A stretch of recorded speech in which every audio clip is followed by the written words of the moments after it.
नमस्कार, मी करणसिंह पवार. आपण पाहत आहात लोकशाही मराठी बुलेटिनच्या सुरुवातीला बातमी धाराशिवमधून. ऑपरेशन टायगर आणि तुळजापूर येथील सीसीटीव्ही प्रकरणी आमदार कैलास पाटील हे आक्रमक झालेत. तुळजाभवानीच्या सुरक्षेच्या मुद्द्यावर टिंगल टवाळी योग्य नाही. ऑपरेशन टायगरच्या वक्तव्यावर कैलास पाटील यांनी पलटवार केलाय. सीसीटीव्हीच्या बाबतीत चायनीज जपानीज असं बोलणं पालकमंत्र्यांकडून अपेक्षित नव्हतं, अशी टीका सुद्धा यावेळी आमदार कैलास पाटील यांनी केली. सीसीटीव्हीमध्ये कैद झालेली वस्तुस्थिती योग्य वेळी समोर येईल असा दावा सुद्धा यावेळी कैलास पाटील यांनी केला. माझ्यावर पाळत ठेवायची असेल तर 24 तास कॅमेरे असलेली गाडी माझ्या मागे लावा, असं थेट ओपन चॅलेंज सुद्धा कैलास पाटील यांनी दिलंय. तर आमदार कैलास पाटील हे सध्या उद्धव ठाकरेंसोबत आहेत आणि उद्धव ठाकरेंच्या निष्ठावंत आमदार ज्यांची ओळख आहे त्या संदर्भात सुद्धा ऑपरेशन टायगरची चर्चा जोर धरत असताना आता आमदार कैलास पाटील यांनी सुद्धा जोरदार प्रत्युत्तर दिलंय. हा तुळजाभवानीचा प्रश्न, सुरक्षेचा प्रश्न हा प्रत्येकाचा भावनेचा, अस्मितेचा प्रश्न आहे. त्यामुळं याबाबत आज उद्घाटनाचा घाट घातला जातोय. माझी विनंती आहे की उद्घाटन करण्याबद्दल आमचं मत काय नाही, परंतु उद्घाटन करण्याच्या आधी ह्या सुरक्षेबाबतीत जी शंका उपस्थित माझ्यासहित अनेकांनी केलेली आहे, ह्याचं स्पष्टीकरण गृहविभाग देईल का, पालकमंत्री देतील का, हे स्पष्टीकरण द्यावं. यातली वस्तुस्थिती काय आहे ती समोर जनतेसमोर आणावी, महाराष्ट्रातल्या तमाम हिंदू भाविकांसमोर आणावी आणि मग उद्घाटन करावं, अशीच माझी मागणी राहील. आणि यात जर चुकीचं काय झालं असेल तर याच्यावर कारवाई करून दोषीवर कारवाई तुम्ही करणार का? कैलास पाटील सुद्धा कुठे जातो, पालकमंत्री सुद्धा कुठे जातात, ह्या सीसीटीव्हीच्या माध्यमातून दिसणार आहे. सकाळी कुठे जातात, दुपारी कुठे जातात, संध्याकाळी कुठे जातात. त्या सीसीटीव्हीचं नजर असेल तर आम्हालाही ऑपरेशन टायगर करणं पण सोपं होईल आणि त्याचबरोबर सर्वसामान्य जनतेची कामं करणं पण सोपं होईल. त्यामुळे चांगली कामं आम्ही करत असू. माझ्यावर कुठे सर्व्हिलन्स ठेवायचे ठेवा. त्यांच्या परिवहन विभागाकडे एक तसली गाडी असते, त्याला कॅमेरे असतात. ती गाडी कायम माझ्या मागे राहू द्या, काही अडचण नाही. ते एक माणसाच्या अस्मितेचा प्रश्न आहे, आपल्या भावनेचा विषय आहे आणि तो विषय डायव्हर्ट करण्यासाठी असं काहीतरी ऑपरेशन टायगर अशा गोष्टी ह्या बोलत आहेत.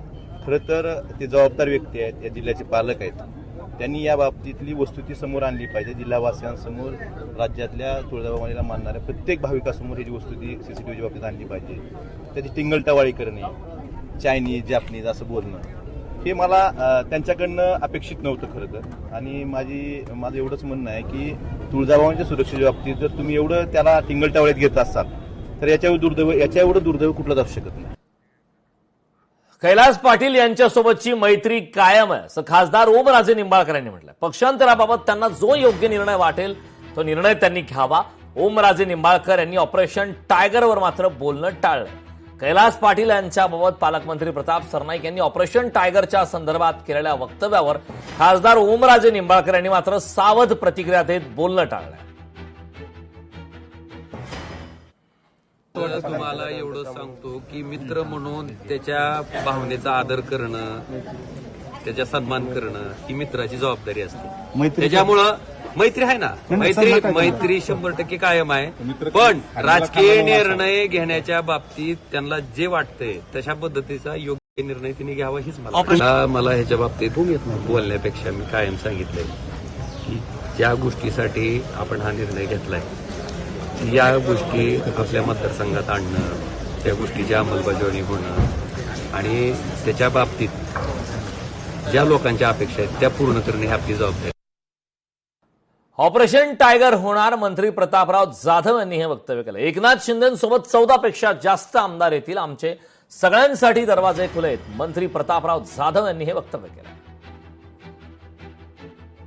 हे बघा किती येतील, म्हणजे तुम्हाला माहिती आहे की या लोकशाहीमध्ये 2/3पेक्षा जास्त आमदाराला येण्याची आवश्यकता असते.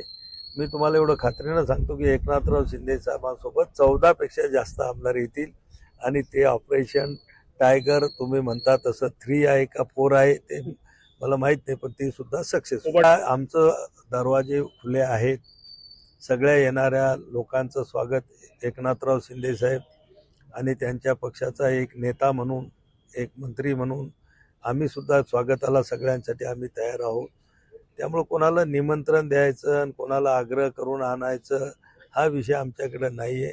जे येत असतील त्यांचं अगदी खुल्या दिलानं स्वागत त्या ठिकाणी केलं जाईल. एकनाथ शिंदे मुख्यमंत्री व्हावेत, मंत्री प्रताप सरनाईक यांनी इच्छा व्यक्त केली. भाजपचं संख्याबळ अधिक असल्याने मुख्यमंत्रीपद भाजपकडे, मंत्री प्रताप सरनाईक यांनी हे वक्तव्य केलंय. असू द्या किंवा प्रतापराव सरनाईक असू द्या, मुख्यमंत्री म्हणून एकनाथ शिंदे व्हावेत ही आमची शिवसैनिक म्हणून प्रामाणिक इच्छा सगळ्यांची आहे.